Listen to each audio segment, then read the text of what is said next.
ونستغفره ونعوذ بالله من شرور أنفسنا ومن سيئات أعمالنا من يهده الله فلا مضل له ومن يضلل فلا هادي له ونشهد أن لا إله إلا الله وحده لا شريك له ونشهد أن محمدا عبده ورسوله أما بعد أعوذ بالله من الشيطان الرجيم بفضل بسم الله الرحمن الرحيم ربنا الذي أعطى كل شيء خلقه ثم هدى எங்கள் இறைவன் ஒவ்வொரு வஸ்துவிற்கும் அதனுடைய வடிவத்தை அமைத்து கொடுத்தான். மேலும் அதற்கு நேரான வழியை காட்டினானே அத்தகைய ஒருவன்தான் என்னுடைய இறைவன் என்கின்ற ஒரு செய்தியை ஹஜ்ரத்னா மூசா நபி அலைஹிஸ்ஸலாத்து வஸ்ஸலாம் அன்னவர்களும் ஹஜ்ரத்னா ஹாரூன் அலைஹிஸ்ஸலாத்து வஸ்ஸலாம் அன்னவர்களும் ஃபிரௌனிடத்துல சொன்ன ஒரு செய்தியை அல்லாஹ் ஒரு துஆவாக இந்த வசனத்தின் வாயிலாக அல்லாஹ் பதிவு செய்யலாம். ஹஜ்ரத்னா மூசா நபி அலைஹிஸ்ஸலாத்து வஸ்ஸலாம் அன்னவர்கள் அல்லாஹ்வினுடைய வல்லமையை பற்றி இந்த இடத்துல பேசுறாங்க. என்னுடைய இறைவன் யார் அப்படின்னு சொன்னா ரப்புனல்லதி அஅதா குல்ல ஷைஇன் ஹலகஹு சும்ம ஹதா. ஒவ்வொரு வஸ்துவிற்கும் அதனுடைய வடிவத்தை எப்படி கொடுக்கணும், ஒவ்வொருடைய வஸ்துவினுடைய அந்த வலிக்கு அதற்கு என்ன ஒரு வழி என்பதை தெளிவாக அல்லாஹ் காட்டியவன் தான் என்னுடைய இறைவன். மேலும் என்னுடைய இறைவன் மறதியாளன் கிடையாது, என்னுடைய இறைவன் பாவம் செய்யக்கூடியவன் கிடையாது, என்னுடைய இறைவன் தவறிழைக்கக்கூடியவன் இல்லை என்கின்ற அல்லாஹ்வினுடைய வல்லமையும் அவருடைய தனித்துவமான அந்த மகத்துவத்தையும் ஃபிரௌன் இடத்துல ஹஜ்ரத்னா மூசா நபி அலைஹிஸ்ஸலாத்து வஸ்ஸலாம் அவர்கள் சொன்னாங்க. கண்ணியமிக்க சகோதரர்களே, அல்லாஹ்வினுடைய வல்லமையை புரிந்தவர்களாக நாம் இருந்தால் மேலும் மேலும் அல்லாஹ்வினுடைய கட்டளைகளை நிறைவேற்றக்கூடிய விஷயத்துல நம்முடைய ஈமான் உறுதியாகும். எப்போ நம்முடைய இறை நம்பிக்கை உறுதியாக ஆக்கப்படும் அப்படின்னு சொன்னா உறுதியாகும் அப்படின்னு சொன்னா அல்லாஹ்வினுடைய வல்லமையை ஒவ்வொரு நாளும் சிந்திக்கக்கூடியவர்களாக நாம் இருக்கணும். இந்த உலகத்துல எதை செஞ்சாலும் அது அல்லாஹ்வினுடைய நாட்டத்துல தான் நடக்குது. அல்லாஹ் நாடாம எதுவுமே இல்லை என்கின்ற அந்த உறுதியான நம்பிக்கை இருக்குது.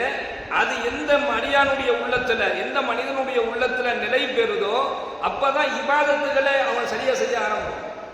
அப்ப அந்த இறை நம்பிக்கை வருவதற்கு அல்லாஹ்வினுடைய வல்லமையை உணர்ந்தவர்களாக மாறணும். ஒவ்வொன்றிலையும் அல்லாஹ்வினுடைய வல்லமையை உணர்ந்தவர்களாக நம்ம மாறணும் அப்படின்னு சொன்னா இறை நம்பிக்கையும் நம்மிடத்துல உயர்வானதாக இருக்கும், முழு நம்பிக்கை உள்ளதாக மாறிடும்.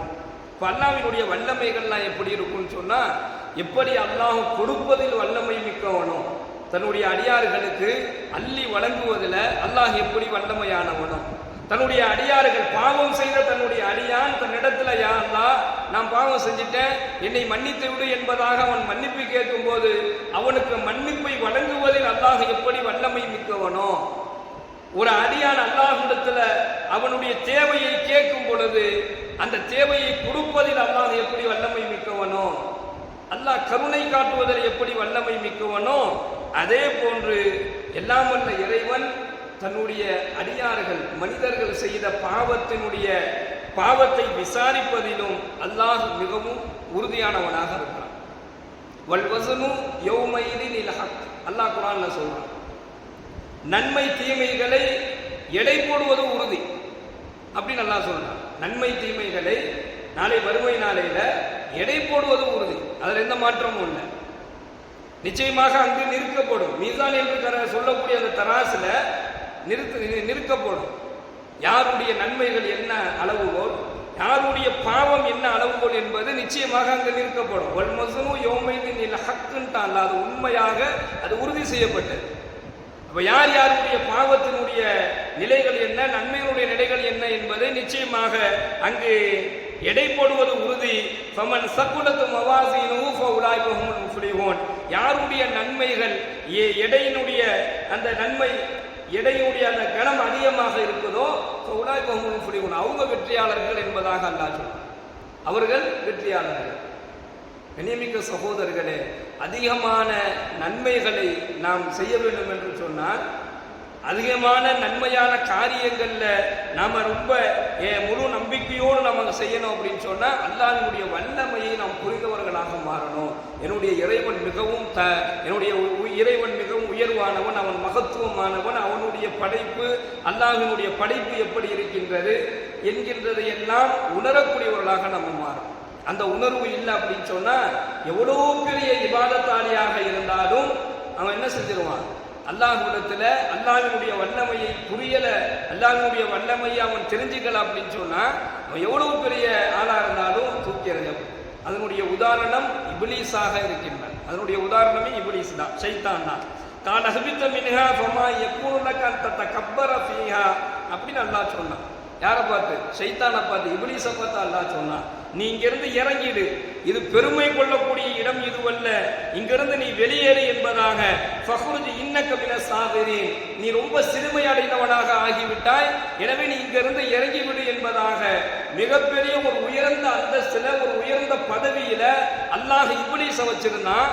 ஆனால் அந்த இப்லீஸ் அல்லாஹ்வினுடைய சொல்லுக்கு மாறு செஞ்சான், அல்லாஹ்வினுடைய கட்டளைக்கு மாறு செஞ்சான். அல்லாஹ் சொன்னால செய்ய வேண்டியதானே, ஆனா அதை அவன் செய்யல. காரணம் என்னன்னு சொன்னா அல்லாஹ்வுடைய வல்லமையை அவனுக்கு புரிஞ்சுக்க முடியல. எல்லா அறிவும் இருந்துச்சு, அங்க இருக்கக்கூடிய மலக்குமார்களுக்கெல்லாம் அல்லாஹ் யார் என்பதை பற்றி பாடம் நடத்தக்கூடிய அளவிற்கு அவனிடத்துல கல்வி இருந்துச்சு, அவனிடத்துல எல்லா விதமான அறிவாற்றலும் இருந்துச்சு. ஆனா அல்லாஹ்வுடைய வல்லமையை அவன் தெரிஞ்சுக்காத காரணத்தினால அல்லாஹ்வுடைய கட்டளைக்கு அங்க அவன் மாறு செஞ்சான், செய்ய மாட்டேன்னு சொல்லி மறுப்பு தெரிவிச்சான். ஒரு அல்லாஹ் ஒரு சஜிதா செய்ய சொன்னா அதை செய்ய மாட்டேன் என்பதாக அவன் மறுப்பு தெரிவிக்கும் போது அல்லாஹ் சொன்ன வார்த்தை இதுதான், கால ஹபித்து மின்ஹா ஃபமா யகூனு லக அன் ததகப்பர ஃபீஹா, உன்னிடத்துல பெருமை இருக்குது, உன்னுடைய பெருமை கொள்ளக்கூடிய இடம் இந்த இடம் இல்ல. ஃபஹ்ருஜ் இன்னக மின சாகிரீன், நீ இங்கிருந்து வெளியேறிடு, இது நீ ரொம்ப சிறுமை அடைஞ்சிட்டன்னு சொன்னான். அப்போ எந்த மனிதனுடைய உள்ளத்துல பெருமை வரும் அப்படின்னு சொன்னா அல்லாஹ்வினுடைய வல்லமையை ஒருத்தர் புரிஞ்சுக்கிட்டான், ஒரு மனிதன் புரிந்து கொண்டால், ஒரு அடியான் அதை உணர்ந்து கொண்டால் உள்ளத்துல பெருமை கூட வர. பெருமானார் ஸல்லல்லாஹு அலைஹி வஸல்லம் சொன்னாங்க, சொர்க்கத்தை விட்டு தடுக்கக்கூடிய ஒரு குணம் இருக்குது அப்படின்னு சொன்னா அது பெருமை தான் என்பதாக சொன்னாங்க. கடுகளவு யாருடைய உள்ளத்துல பெருமை இருக்குதோ அவருக்கு சொர்க்கம் நுழைவது முடியாத காரியம் என்பதாக சொன்னாங்க.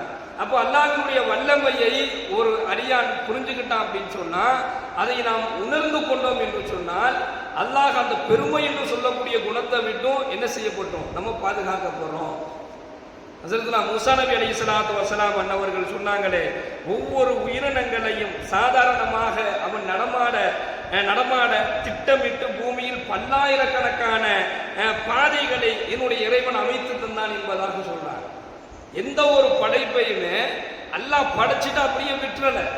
அந்தந்த படைப்புக்கு உண்டான அந்த பாதைகள் என்ன, அந்தந்த படைப்புக்கு உண்டான உணவுகள் என்ன, அந்தந்த படைப்புக்கு உண்டான அந்த அதனுடைய நிலைகள் என்ன என்பதை ஒவ்வொன்றாக பார்த்து பார்த்து அல்லாஹ் செஞ்சுக்கிட்டு இருக்கான்.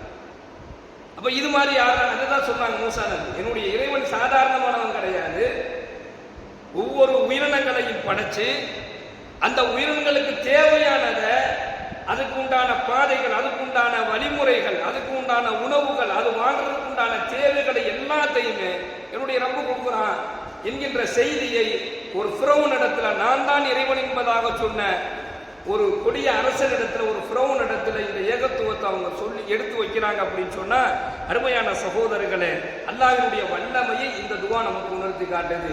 கால ரப்புனல்லதி அஅதா குல்ல ஷைஇன் ஹல்கஹு சும்மா ஹதா. அல்லாஹ் சாதாரணமானவன் கிடையாது, அல்லாஹ்வினுடைய வல்லமை சாதாரணது கிடையாது.